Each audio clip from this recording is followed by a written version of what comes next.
They dropped the Animal Farm trailer recently, and it has to be one of the funniest fucking things I've ever seen. Certainly, one of the funniest fucking things I've seen this year. They do not give a fuck at all, and that's admirable. It's fucking admirable. You see Twitter, you see Reddit, and the liberals are fucking molding over there. They're really upset. They're really fucking upset. How dare they take such an important anti-communist piece of propaganda, and turn it into a shitty DreamWorks movie. Effectively, in tone, it's definitely what they seem to be going for. So your generic like DreamWorks or Illumination kind of movie, some of the lower tier kind of Disney movies out there, like The Wild, if you remember that movie. You know, it's another generic kind of talking animal movie, bunch of animals, and they've got their own kind of society, secret society. They're talking with each other, and they do a thing where they interact with humans. And that's the way they saw Animal Farm. That's what they seem to see the value in Animal Farm as an actual property for exploitation, to create just a generic kids movie. And I was surprised actually, because it's Andy Serkis who's directing it. It's Andy Serkis who's been working on this project for a while. I'm surprised because I thought it was a passion project for Serkis. I didn't realize it was just some slop he was putting together that you just sort of threw together. I think it's mostly about testing the technology and developing the art style and so on. I don't think he actually gives a shit about the story or the message. It really doesn't feel like he has a message. I think he just recognizes from a business perspective, the value in a book with a quote-unquote message. Which, to be honest, I respect him a bit more if he doesn't give a shit, if he just sees it as kind of this worthless thing that can just, well, not worthless, but the value of the book as just being something that can be turned into a standard kind of movie like this, kids movie like this, and can kind of say whatever he wants it to say, rather than trying to adapt Orwell's actual message, its actual anti-communist content to the screen, which, you know, far more ideal than having a guy who's actually passionately and fervently anti-communist trying to make a piece of genuine anti-communist propaganda like the 54 film or the book itself. But yeah, it's from his studio Imaginarium, which worked on a bunch of his other passion projects, including a Jungle Book movie that nobody saw, and a few other things. It's a project that's a co-production with the animation company Annie Adventure. They just sort of make generic direct-to-DVD-esque animated films. They made the Riverdance movie, if you ever saw that. They made something called Gnome Alone. They made something called they made the Klaus movie from 2019. They make a lot of shit. Something called Paws of Fury, The Legend of Hank. The sort of stuff like the YouTube channel I Ate Everything would have made a video about back in the day. That kind of sort of standard of thing. And yeah, it just looks like a lot of shit. But this one actually looks like it's decent quality in terms of animation, actual production quality.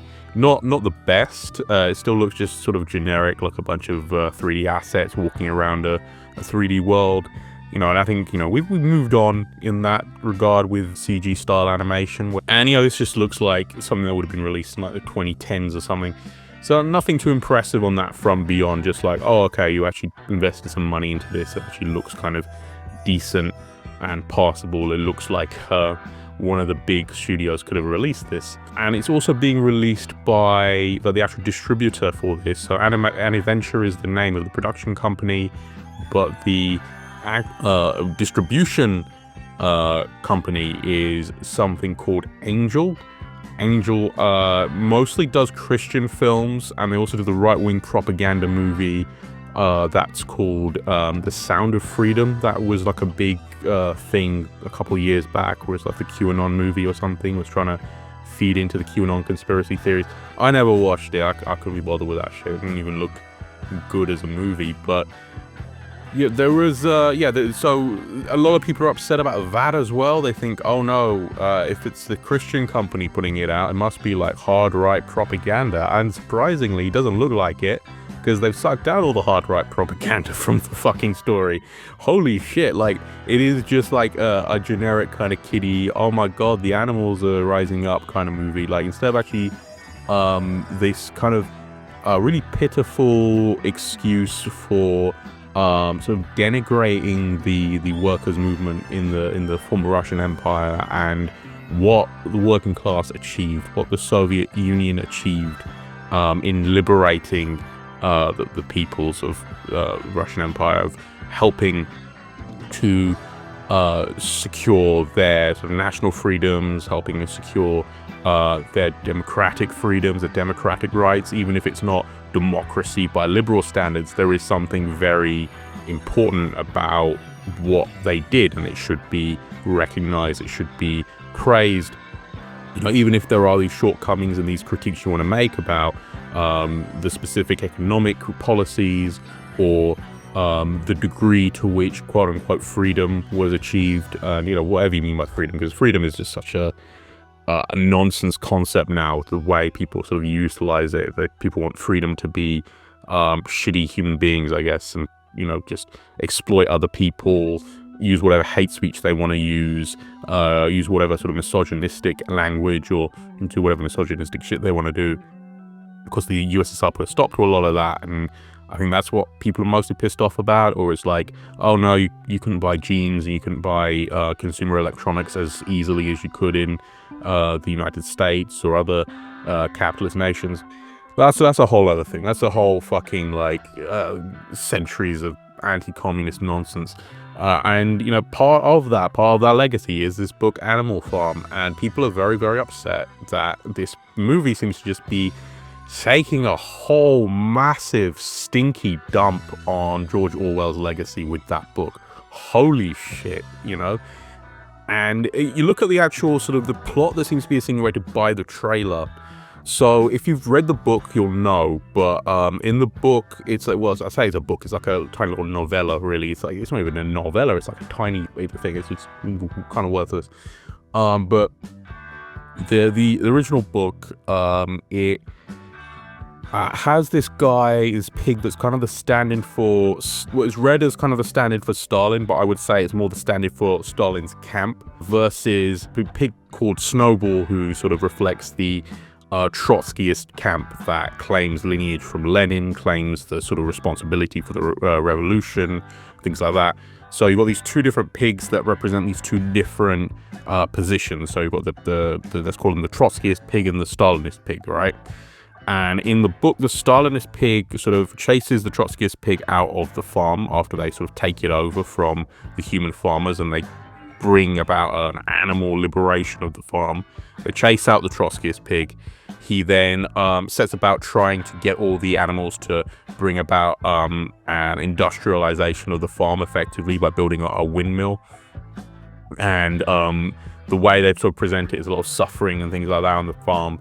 And at one point they have to, like, he sends the horse to the glue factory. The Stalinist pig sends the horse to the glue factory, and that's a whole, how dare you send the horse to the glue factory. And then it's like, the whole thing is, they start saying that, oh no, it's not that all animals are equal, it's that some animals are actually more equal than others. That's like this slogan of the revolution that was started out as everyone's equal, to this slogan of the revolution by the end of the book. It's like, you know, some animals more equal to others. And the pigs all basically form a clique above the rest of the animals as a result. And they say, you know, they are wearing clothes, which is supposed to be a taboo. No animals are supposed to be wearing clothes. And they're basically presenting as bad as the humans. They're trying to say, you know, these humans that are exploiting the animals, feeding off the animals, taking from the animals the riches and the wealth and so on. And that's supposed to be sort of an allegory for the upper class that supposedly existed in the USSR, the leading party officials and so on. And the book is trying to assert that they're the same as the Tsar and the aristocracy and all the other wealthy people in the old Russian Empire, and saying that even though this sort of revolution happened and that they tried to bring equality, what ended up happening was a group of pigs group of these Soviet officials ended up becoming the new ruling class, ended up becoming the new exploiting class, and displacing, or more replacing the aristocracy, rather than actually removing it and liquidizing it as an entire entity and a phenomenon. So yeah, it's a deeply anti-communist work. It is something that is grounded in this notion. Firstly, it's grounded in bullshit, right? First and foremost, it's grounded in Trotsky's propaganda narratives. After he left the Soviet Union in disgrace, he fled because he wanted to sort of coup the Soviet Union. He failed and he fled with his son. And then he sort of launched sort of what Domenico Losurdo sort of called a second civil war in the Soviet Union, where there was this sort of Trotskyist camp that was involved in in a kind of a sabotage campaign against the Soviet state and the Soviet system, in order to try and push a ultra-left kind of line. That was their idea. They wanted to get Stalin out. They wanted to get the Stalin and his supporters out, and they wanted to bring in Trotsky and other ultra-leftists and bring about a weirdly, like, I don't know, perfect system or whatever. They were saying, ours would be more perfect, whatever. So they were basically just trying to undermine the Soviet Union the whole time. I'd read Losurdo's book on Stalin for that. It's quite a good one. And so Trotsky went abroad and spread a lot of propaganda about Joseph Stalin being this evil despot, this evil dictator that made everyone bend to his will and was just murdering everyone for no reason. So that's where a lot of that narrative comes from, is from Leon Trotsky. This idea that the heads of the party live extremely lavishly compared to the people at the bottom of society. They weren't like exactly suffering, the heads of the party. I think the idea that they were living lavishly is just, it's asinine when you actually look into the facts, because it's just simply not true. This idea that they were living in mansions and having these great feasts and stuff, they live simply, they ate simply. When you actually look into the actual historical record and don't just go off Trotskyist propaganda. Trotskyist propaganda existing to just kind of undermine the Soviet Union at every turn in this kind of feeble attempt to displace the Stalin leadership with a Trotskyist leadership. Orwell drew this book from a lot of those narratives and created this sort of world where you've got this snowball character who is supposed to represent Trotsky, or is believed to represent Trotsky, but generally just represents that position. People are also linked into representing Vladimir Lenin. And so I think because Trotsky and his camp often assert Trotsky as the true successor of Vladimir Lenin, the true successor of his spirit and his essence and his ideological positions and everything, even though that's bullshit, because if you look at Lenin's writings, he shits on Trotsky all the time, he critiques Trotsky all the time. There's plenty that's distinct between Lenin's writings and the nonsense that Trotsky came up with. It's just sort of anti-dialectical, anti-materialist, and just generally kind of just idealist nonsense. This notion that in the book that basically it would have all been good if Snowball had stuck around, if he hadn't been chased out by Napoleon, who is the stand-in for Stalin. Napoleon the pig, obviously named after Napoleon Bonaparte. Trotsky accused Stalin of quote-unquote Bonapartism, of sort of betraying the revolution, like Napoleon Bonaparte betrayed the French Revolution, and then bringing in ruling class elements and just sort of making it his own sort of self-aggrandizing despotic regime, which of course again is BS, but it's very popular and very well-known narrative about the Soviet Union. So a lot of people do believe that, and a lot of people do sort of associate with that. George Orwell was not an advocate for sort of, I think people, I thought this for a while because people kept saying it over and over that he was actually a socialist, that he was just like a different kind of socialist rather. No, he was like the most sort of anti-socialist, anti-communist person out there, like even more so than Leon Trotsky, because what he did was he wrote book after book that just sort of slandered the existing socialist movement and undermined its efforts and helped produce a anti-communist narrative in the West. It is the foundation of a lot of the anti-communist narrative. When you read at something like 1984, which is his other big book, which is the source of a lot of the mythology surrounding the Soviet Union's supposed quote-unquote totalitarianism, which, is obviously also bullshit. You can look into that. That's another good work by Losurdo. You can read into that. It's called Western Marxism. George Orwell, saying all this kind of stuff, he's sort of a hanger-on of the socialist movement. He was in those circles, so this is why people think he was an actual Latin communist. But he was in those circles basically as a spy. Like, he was literally spying on these groups and reporting back to the IRD, which was like a effectively propaganda ministry that existed in Britain at the time, as part of the Foreign Office, and a lot of what they were doing was creating propaganda and promoting propaganda, anti-communist propaganda specifically, in Britain that would then be distributed overseas. Orwell was a big part of that, and they were linked up with the CIA and various other bodies. But he was sort of big for, it was a government department. He was spying on other writers especially, but communists in general. And George Orwell was part and parcel of that. He was snitching on communists and saying this one is gay, this one is black, this one is, anti-white and things like that. It's very weird, some of his notes on this that he delivered to the intelligence services, and you can actually find these all online. They're all widely available. And yeah, he wrote this book, Animal Farm, during World War II. So while Hitler was slaughtering the citizens of the Soviet Union in order to kill the communist revolution in the East, George Orwell was in Britain writing Animal Farm and trying to get it published. This book that was trying to lambast Stalin and challenge Stalin and all of this. There's a quote by George Orwell. Yeah, he said, I have never really disliked Hitler. That's a direct quote from George Orwell. Because of the usefulness of these texts during the Cold War, when it was this kind of important, when the US government and the UK government, all these groups were heavily focused on fighting the Soviets, they loved his works and they promoted his works. And one of the ways they promoted it, and the CIA promoted it, and this is a matter of public record, you can find this is a fact. This is not a lie, this is not exaggeration, this is not a conspiracy theory, this is conspiracy fact. The CIA funded the creation of the first Animal Farm animated film in the 1950s that came out in 1954, I believe.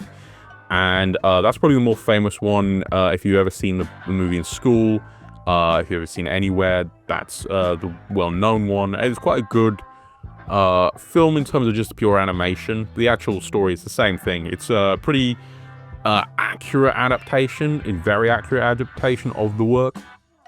From what I remember, I haven't seen it in years. But so it does serve as this perfect anti-communist propaganda for people. I think it gets taught in schools as, look, this is the truth about communism. This is what actually happened, and it's not what actually happened. It's a lie. It's a fucking lie. So this Animal Farm book, this Animal Farm movie came out. There's another one in the 1990s, which is less popular. I believe that's more of like an attempt at like a Babe the Pig style movie, like a live action movie where they do voiceovers on like actual footage of actual animals.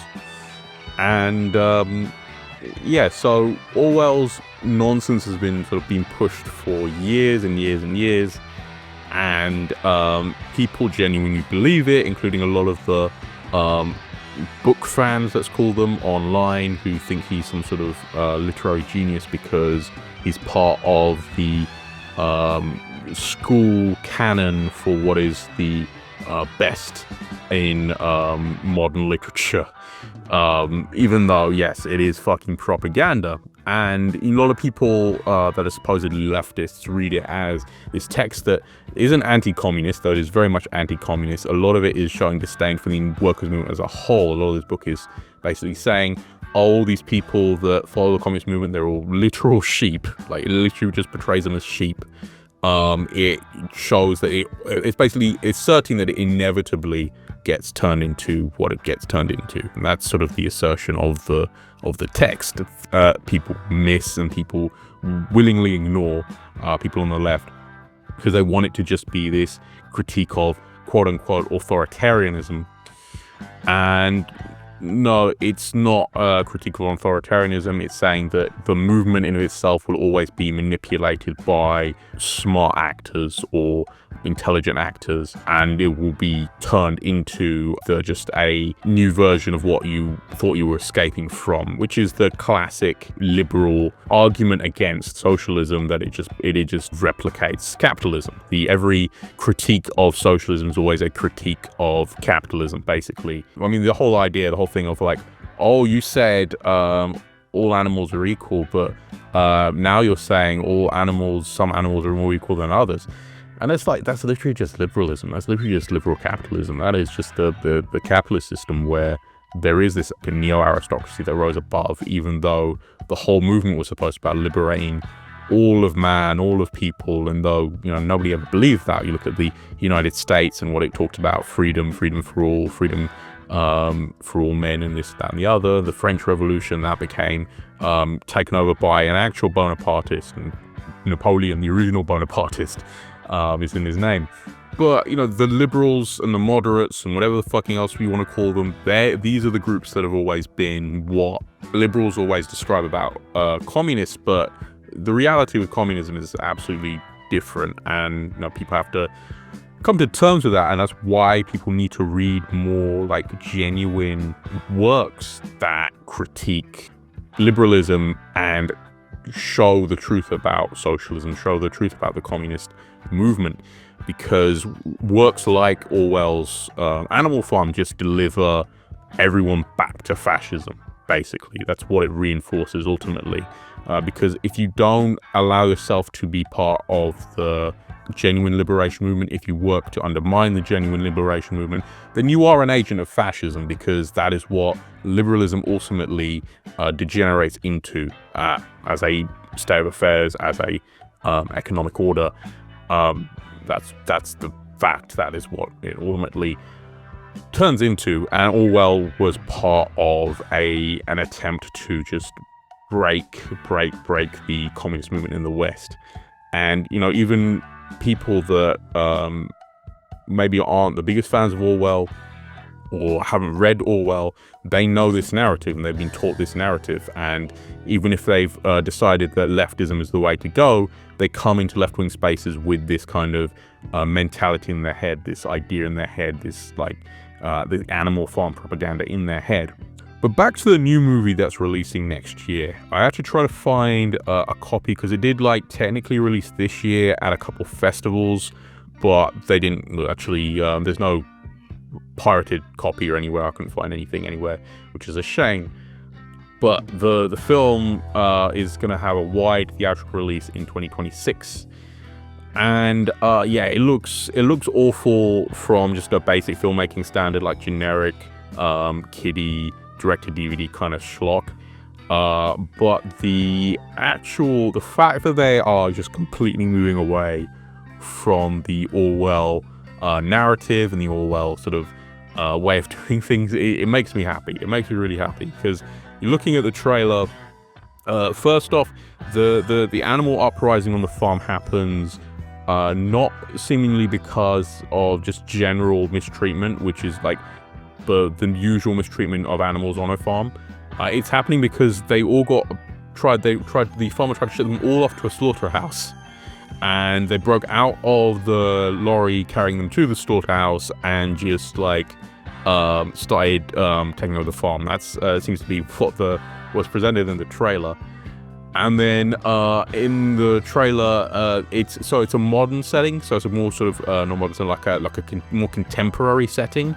to a point where there are people visiting this farm as a kind of a tourist trap, and they're taking pictures with the animals and shit, like with the fucking their own like their phones and stuff. And I couldn't stop laughing when I saw that. That was fucking funny. I know it's just making the Orwell, like the genuine Orwell fans, really fucking pissed off. Oh god, like the critic score for this is gonna be in the fucking toilet. But the sort of the central thing, not just in terms of the pure aesthetics of it, is the fact that it seems to be that they're going to have the Stalin pig, Napoleon, not betray the revolution out of pure greed and animosity and sort of authoritarian ambition, as is in the original text, which is part and parcel of the narrative around Joseph Stalin. But they're going to have him be seduced by capitalism and by a tech CEO into sort of taking over the farm and making it more of a dystopia. And that is fucking funny to me. That is really fucking funny to me.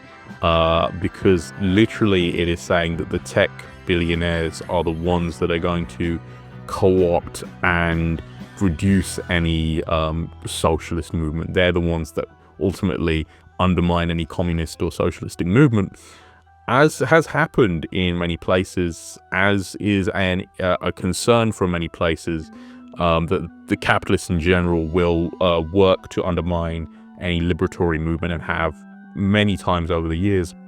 These are things that we need to consider from the left-wing standpoint. Not that I think this movie is going to go into any of that, but I do think it does open those questions in a lot more of an interesting way than anything like Animal Farm does. And this movie looks like it's gonna be funny, because it's gonna piss a lot of people off, and it's just completely whizzing all over Orwell's legacy, and it will become the definitive version of Animal Farm for a generation, which is nice. I like that. I like the fact that kids are not apparently going to be fed the traditional anti-communist narrative. They probably won't be fed anything of substance at all by this movie, which is nice. It's just going to be sort of generic, sort of liberal, anti-capitalist nonsense. And yeah, I think that's a good thing. Personally, I think it's a really good thing that Andy Serkis, the director, and Seth Rogen are here to completely undermine the legacy of George Orwell. Because fuck that guy, fuck his legacy, fuck all the shit he did to try and work against the communist movement. And yeah, so I'm happy. I'm happy to see everyone crying over it. I'm happy to see how much of a mess it is. And yeah, I'm just happy. And it's nice to be happy for once. Still have miserable things going on in the world, and this makes me smile a little bit. All right. So, if you want to read some books, good books about the Soviet Union, do not read anything by George Orwell. Do not read anything by Leon Trotsky. Read Parenti. Read Domenico Losurdo. I will leave some links to these books in the descriptions. Yeah, just give them a look, and have a nice day.